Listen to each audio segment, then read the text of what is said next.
Hola, ¿todo bien? Soy Federico Larroca. Bueno, este es el último video de derecho por ahora. Aviso desde ahora que va a ser un poquito intenso esto, va a ser bastante largo, así que paciencia. Bueno, voy a estar hablando sobre dos textos distintos. Por un lado, uno de David Fieldhouse, que se llama La expansión de Europa, que va desde el año 1830 a 1914, aunque principalmente se va a concentrar desde 1870 a 1990, más o menos 1910, podemos decir, con esa segunda ola de imperialismo. Pero bueno, eso ahora antes de empezar. Eso por un lado, y por el otro hay otro texto de David Fish, o Fichte, no sé cómo lo pronuncian, que se llama De alemanes a nazis, que bueno, es un texto mucho más grande, es como dije, como había sido el tema de Ian Kershaw del descenso a los infiernos. Bueno, acá es lo mismo. Voy a tomar un capítulo, uno de los primeros, que hablaría de la antesala a lo que es el futuro en el nazismo y todo eso. Así que bueno, empecemos con el texto este de David Fieldhouse, que es La expansión de Europa. Habla básicamente sobre formas de imperialismo, pero en los fines del siglo XIX y comienzo del siglo XX. Estas nuevas formas de imperialismo surgen, como dije, a mediados, podemos decir, fines del siglo XIX, específicamente a partir de 1870, aunque hay una primera etapa de 1830 a 1870 que también se da de imperialismo, pero esta segunda se llama segunda expansión europea. Y básicamente se da en países distintos a los que se venían dando, como por ejemplo América Latina y todo eso. Ahora se da en Asia, en países principalmente en África y en algunos países del Pacífico, más que nada en la primera etapa, de 1830 a 1870. En esta segunda etapa, en esta segunda ola de imperialismo, podemos decirlo, segunda expansión europea, a partir de 1870 se da un ritmo de imperialismo mucho más rápido y de colonialismo más rápido y más brusco de lo que venía siendo anteriormente. Además de que participan muchos más países de los que venían siendo antes. Por ejemplo, aparece Bélgica, aparece Holanda, aparece Alemania con muchas más colonias de lo que venía siendo antes y demás. Principalmente se da este reparto de África que es muy importante. Una característica interesante de este nuevo tipo de imperialismo es que se da con una minoría europea, como que en vez de trasladar mucha población hacia los territorios, se traslada una pequeña población europea que domina con su tecnología a una mayoría nativa. Y como dije, son en territorios de África, en Asia y en el Pacífico. Después de esta última fase, como dije, de 1870 hasta 1910-1914, como que se caracteriza por una fuerte rivalidad y una tensión belicosa entre potencias europeas colonialistas.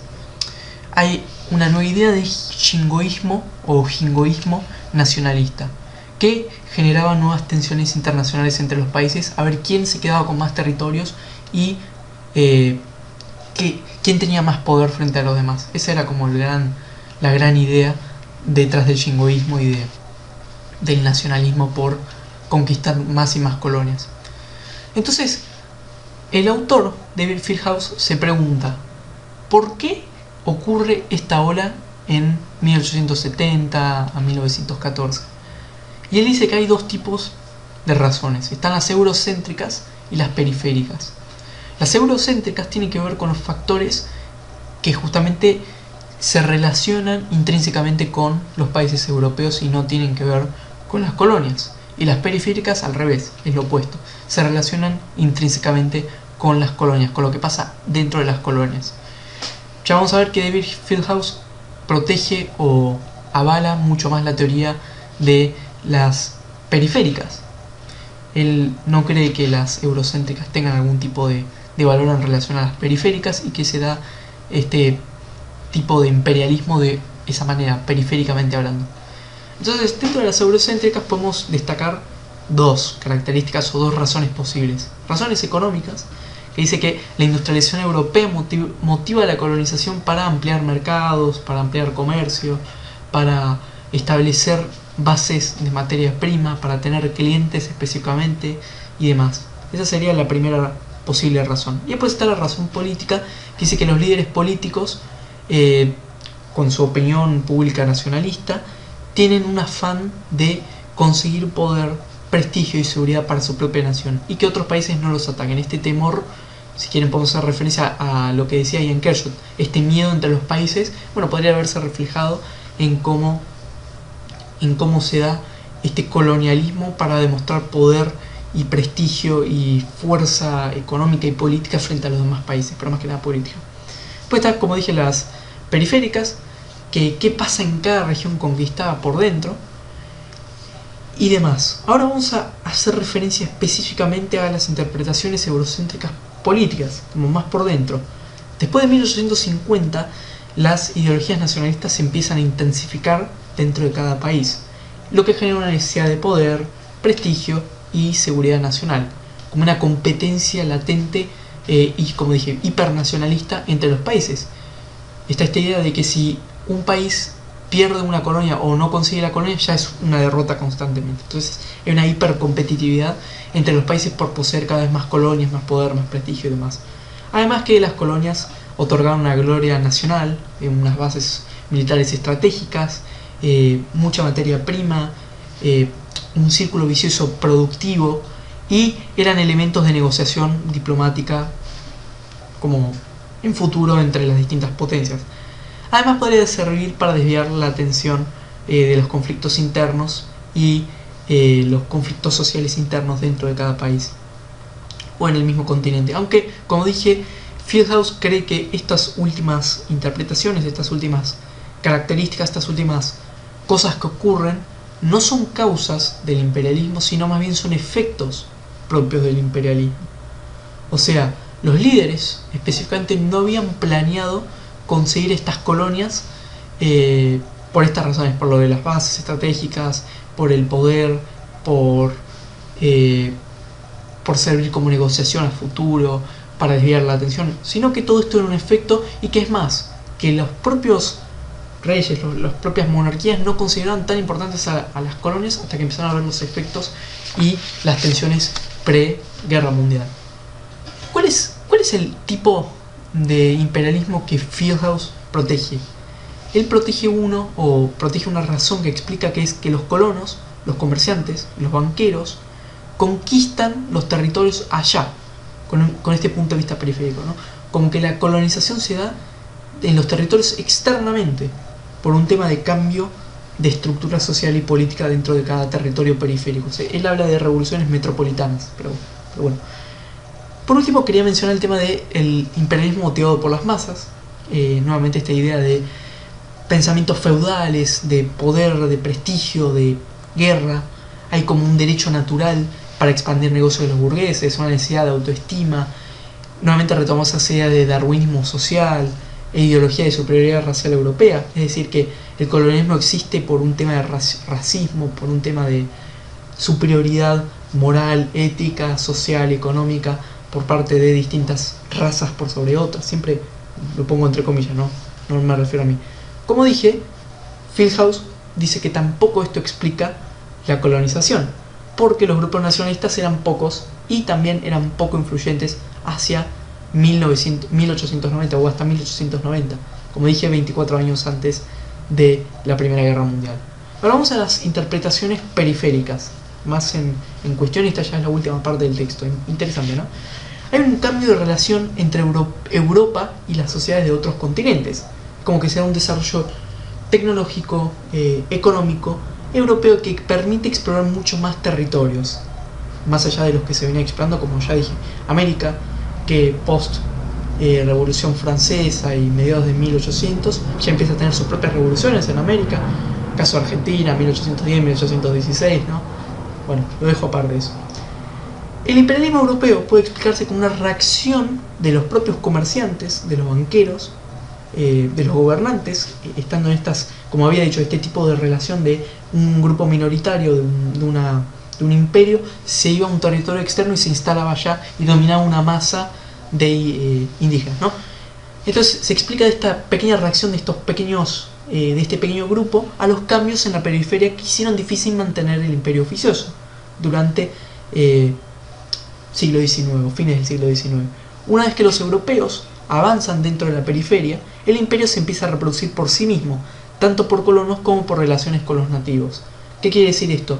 que los cambios no lo dan los imperios grandes, sino lo dan estos pequeños grupos que se van a conquistar otros lugares, ¿no?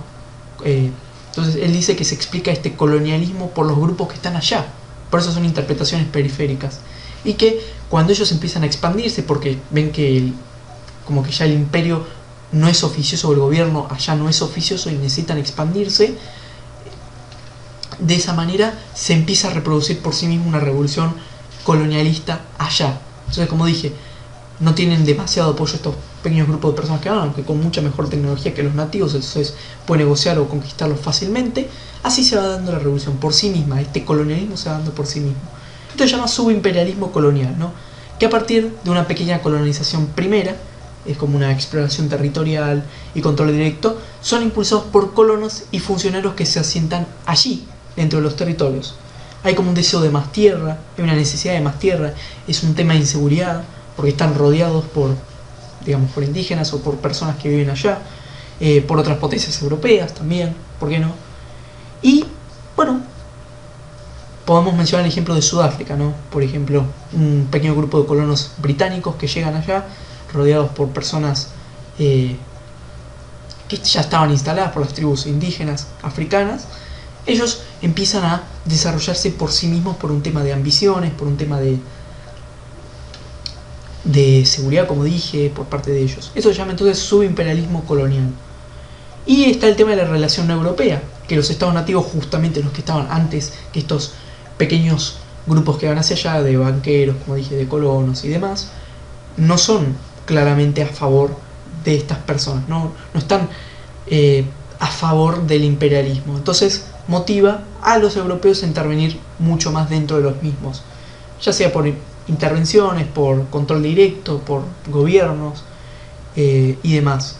Pero hay una gran hostilidad entre los grupos, estos pequeños que van hacia allá, y los indígenas o originarios que están en los territorios así masificados, lo que los lleva a las guerras, a negociaciones y demás. Hay un dato muy interesante que hay que remarcar, que las potencias europeas no buscaban control político directo, es decir, ambición macroeconómica, sino, como dije, a nivel micro o microeconómico, podemos decir, de estos pequeños grupos, los intereses de los comerciantes coloniales y colonios sí podían influenciar la actitud de la metrópoli para avanzar en la anexión. O sea, como dije, el colonialismo, dice Fieldhouse, se da por los pequeños grupos que van hacia allá, de manera microeconómica, no por los imperios brindando ayuda y demás. Y él explica que esto se da por temas de inseguridad, por miedo a que otras potencias europeas o los propios indígenas, bueno, los maten o los rodeen o conquisten esa zona, por un tema de expandir mercados pero de manera microeconómica y demás. Entonces él así explica que se da el colonialismo en África, en Asia y demás, específicamente también mucho en África y en Oceanía por esa parte de 1830, 1870. Entonces, lo que sí él dice es que los gobiernos sí respaldaban el comercio ultramarino y esos ciudadanos en el exterior, o sea, tampoco iban a dejar los gobiernos europeos, estas potencias, que el grupo de ciudadanos que van hacia allá se mueran de hambre o les pase algo. Por ejemplo, Nueva Zelanda, Sudáfrica y el norte de la India se colonizan en ese periodo debido al impulso político y económico de los colonos y funcionarios que ya se habían instalado en esas tierras. O sea que ahí tenemos una prueba directa de por qué se da. Ahora, por último, él termina relacionando el periodo de 1830 o las diferencias y de 1870 a 1914. Por ejemplo, que en 1830 y 1870 no habían misiones cristianas, ni inversión ni crecimiento económico que necesitara el control territorial directo para que prosperaran las colonizaciones. Además, podemos decir que el imperialismo se venía a venir en Gran Bretaña para 1830, 1870. Como que ya había una antesala bastante fuerte que se iba a dar en este boom, en esta explosión de 1870. Entonces podemos concluir en este texto que este imperialismo colonial se da por los colonos o los gobernantes o los banqueros que van hacia los territorios de manera periférica, llamado subimperialismo colonial. Bueno, ese sería entonces todo el texto de David Fieldhouse, que presenta las características o las razones eurocéntricas y las periféricas, y explicando su punto de vista, que ya lo habré dicho como 1000 veces. Ahora pasemos al otro texto que nos depara en este video, que es el de Alemanes a nazis de David Fish. Vamos a decirle Fish. Entonces, ¿qué pasa con Alemania a lo largo de todo el texto, todo el libro este, ¿no? Él empieza hablando de una Alemania durante la Primera Guerra Mundial, una primera unificación alemana en 1871, como dijimos, con el imperio, el imperio alemán que se forma en 1871, el mismo que va de 1871 a 1914, que era una monarquía constitucional federal, poco democrática y dominada principalmente por Prusia, que, como sabemos, hereda varias características de Prusia, ya sea su Kaiser, su primer ministro o canciller, Otto von Bismarck en ese caso, o Guillermo II, como también hereda la bandera, la capital, que es Berlín y demás. Y bajo Bismarck y Guillermo II se da un proceso de industrialización, imperialismo y militarismo o militarización dentro del imperio alemán muy fuerte. Bueno, y bien, como sabemos, hasta 1918 se da el imperio. Entonces, luego de 1918 el Kaiser abdica y, como sabemos, el Partido Socialdemócrata toma las riendas del gobierno más o menos para el año 1918-19 y se da lo que es la República de Weimar o Weimar, que va de 1918 a 1933, con sus altibajos, con sus problemas bastante grandes económicos y fruto del Tratado de Versalles, y a partir de 1933 toma el poder Adolf Hitler, que va del año 1933 a 1945, que es el denominado Tercer Reich, con la derrota, como sabemos, de 1945. Entonces, ¿qué es lo que pasa en la antesala de la guerra y qué es lo que pasa en la Primera Guerra Mundial? Entonces, eso sería todo un recorrido histórico mínimo de Alemania hasta el fin de la Segunda Guerra Mundial en 1945.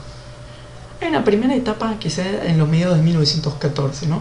Como sabemos, ya para esa etapa se estaba dando ya la Primera Guerra Mundial, que comienza más que nada en agosto, primero 4 de agosto, fines de julio también, con la declaración de la guerra de Austria-Hungría a Serbia. Después el 1 de agosto Alemania se la va declarando a Rusia, a Francia y demás. Y el 4 Gran Bretaña se la declara a Alemania. Entonces, ¿qué pasa en todo esto?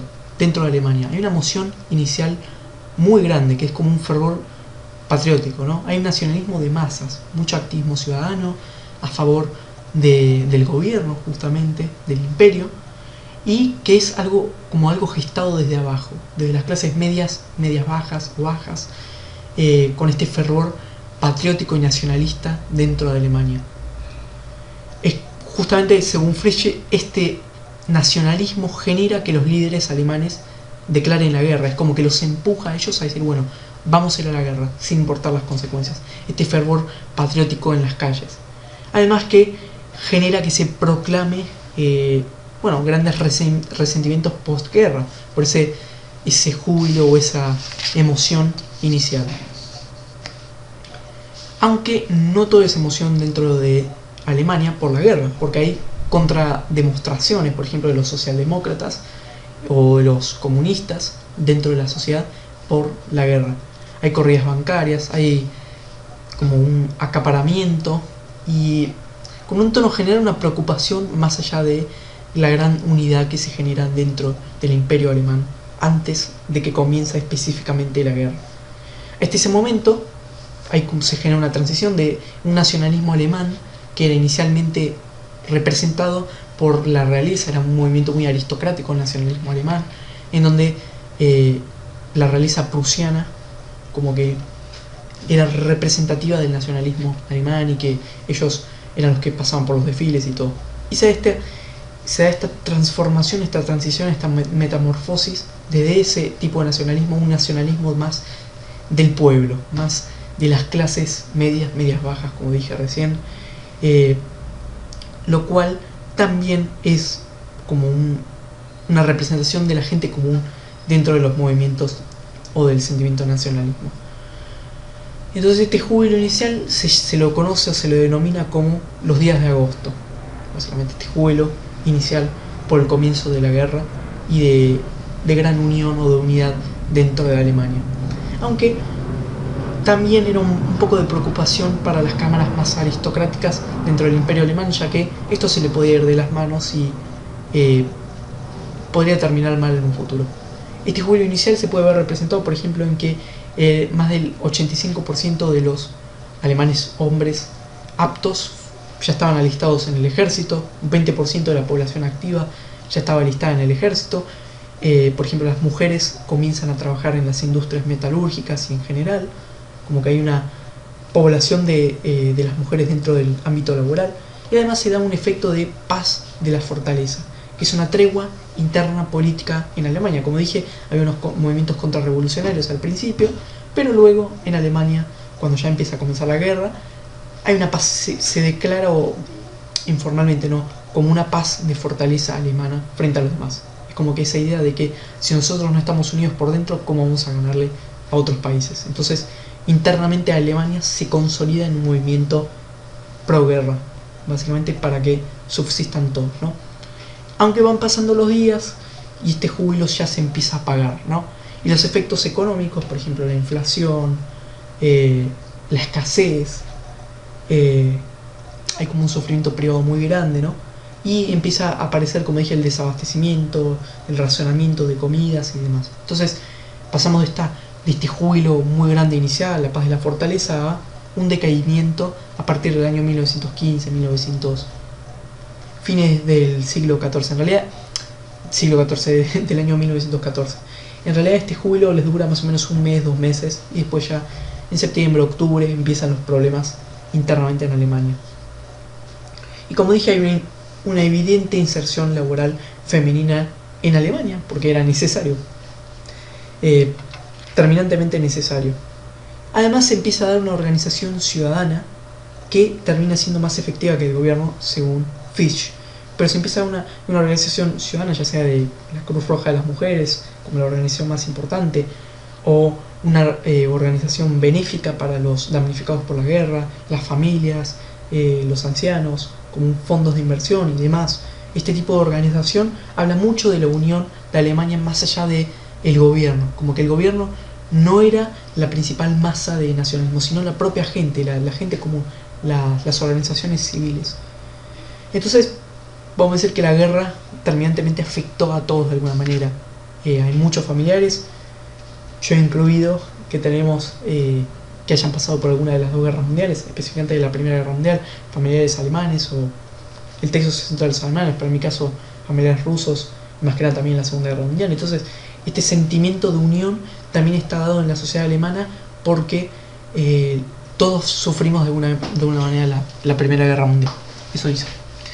Además, esta inserción femenina potencia a futuro que ellas, por ejemplo, puedan votar.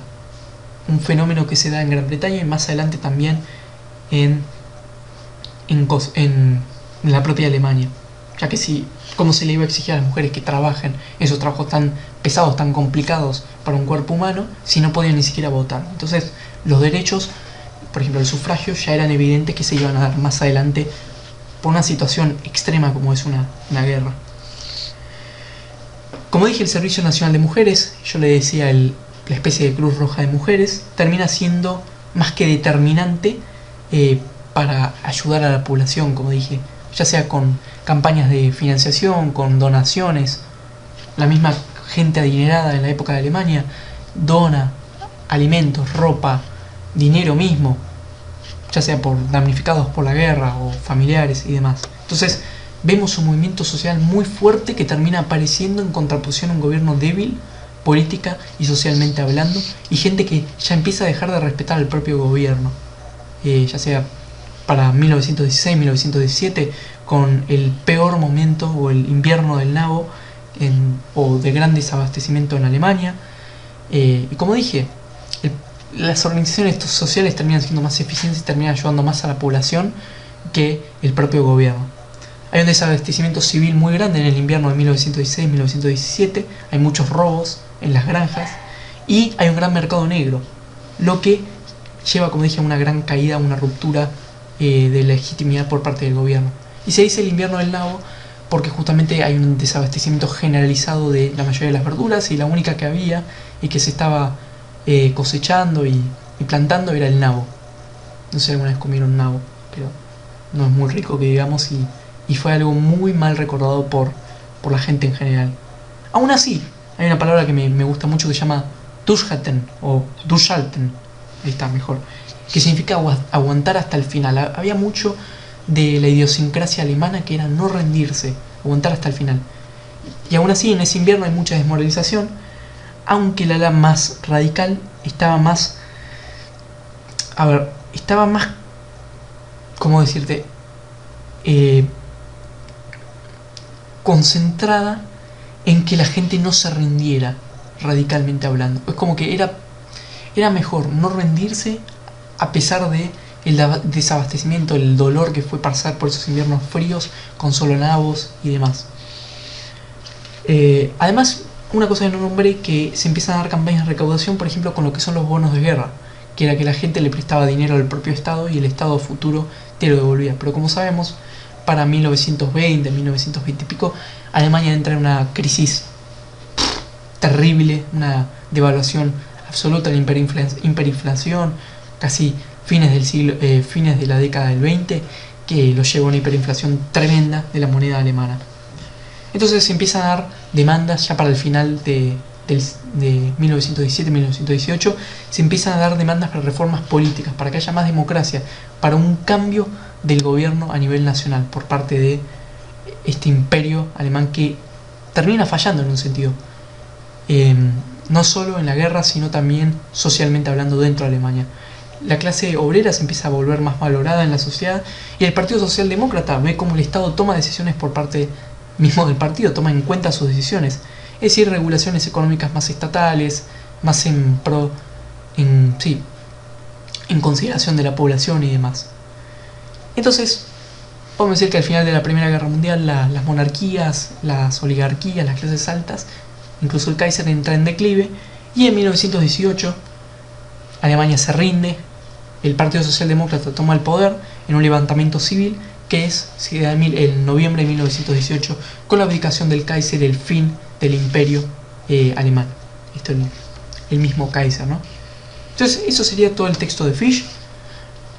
Como conclusión final, que las organizaciones civiles son las que otorgan el nacionalismo y la unión alemana, y ya el gobierno cae, entra en un declive total, como en su punto más bajo total fue en el invierno de 1916-1917, donde ya no tenía autoridad, ya la policía no tenía propia autoridad, y moralmente y militarmente Alemania estaba en las penumbras con ese invierno del nabo. Como última parte, menciono algunas fases de la Primera Guerra Mundial. Primero está la guerra de movimientos, que se genera en los sistemas de alianzas en 1914. De 1915 a 1916 se da la guerra de trincheras o de posiciones, mucho más estancamiento, más tranquilo, es una parte más estratégica. Y a partir de 1917 se da el viraje, que es con la entrada de Estados Unidos a la Primera Guerra Mundial, con las innovaciones tecnológicas, ya sea el gas mostaza, las ametralladoras y demás, generan que se movilice la guerra y a una velocidad mucho más grande como que se dé una movilización por parte de los estados y... Perdón, ya me estoy empezando a confundir. Para 1918 y 1917 se da lo que es la Revolución Rusa, más que nada en 1917-1918, con la salida de la propia Rusia de la guerra, y se da lo que es la ofensiva, que es la victoria de la Triple Entente, y en 1919, post Revolución Civil y con la formación de la República de Weimar, se firma el Tratado de Versalles con condiciones extremadamente fuertes, más allá de la desmilitarización de Alemania, por ejemplo, ¿no? Por un lado, en uno de los puntos de la firma del Tratado de Versalles, como también que Alemania devuelva los territorios de Alsacia y Lorena a Francia, no sé si se acuerdan de la Revolución Francesa y demás. Entonces eso sería básicamente en muy grandes rasgos la Primera Guerra Mundial. Desde ya este sería todo el video y sería todo el tema de historia por ahora, hasta el siguiente parcial. Así que bueno, yo voy a seguir estudiando, nos vemos, espero les haya servido esta serie de videos que hice por ahora. Hasta luego y mucha suerte para los que vengan.